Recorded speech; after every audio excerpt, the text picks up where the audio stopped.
ಎಲ್ಲರಿಗೂ ನಮಸ್ಕಾರ ಸ್ನೇಹಿತರೆ, ಸಾಲ ಪಡೆದವರು ಯಾವುದಾದರೂ ಕಾರಣಕ್ಕೆ ಸಾಲದ ಕಂತು ಕಟ್ಟಲು ವಿಫಲರಾದಾಗ ಒಂದು ರೀತಿಯ ಆತಂಕಕ್ಕೆ ಒಳಗಾಗುವುದು ಸಾಮಾನ್ಯ.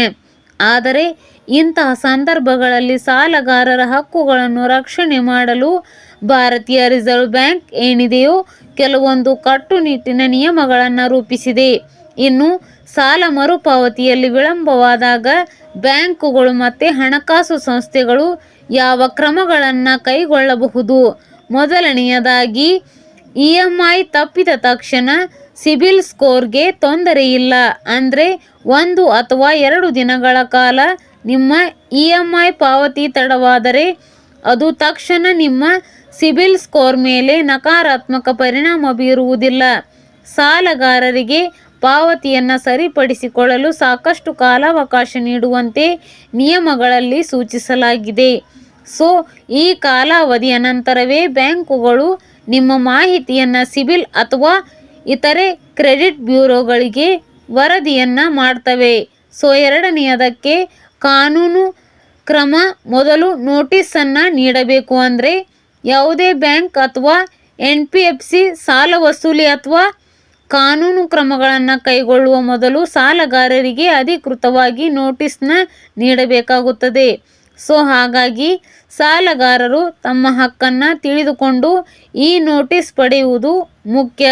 ಮೂರನೆಯದಾಗಿ, ವಸೂಲಾತಿ ಏಜೆಂಟ್ಗಳಿಗೆ ಕಠಿಣ ನಿಯಮಗಳು. ಅಂದರೆ ಬ್ಯಾಂಕುಗಳು ಸಾಲ ವಸೂಲಾತಿ ಮಾಡುವಾಗ ಏಜೆಂಟ್ಗಳನ್ನು ನೇಮಿಸಿದರೂ ಕೂಡ ಅವರು RBI ಮಾರ್ಗಸೂಚಿಗಳನ್ನು ಕಡ್ಡಾಯವಾಗಿ ಪಾಲಿಸಬೇಕು. ಏಜೆಂಟ್ನು ತಮ್ಮ ಗುರುತಿನ ಚೀಟಿಯನ್ನು ತೋರಿಸಬೇಕು. ಇನ್ನು ಅದೇ ರೀತಿ ಯಾವುದೇ ಕಾರಣಕ್ಕೂ ಸಾಲಗಾರರಿಗೆ ಕಿರುಕುಳ ನೀಡುವಂತಿಲ್ಲ ಅಂತ ತಿಳಿಸಿದೆ.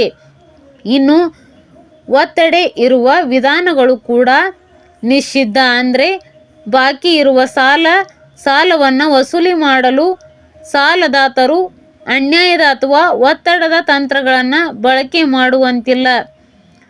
ಕಿರುಕುಳ ಅಥವಾ ಬೆದರಿಕೆ ನೀಡುವಂತಿಲ್ಲ ಅಂತ ತಿಳಿಸಿದೆ.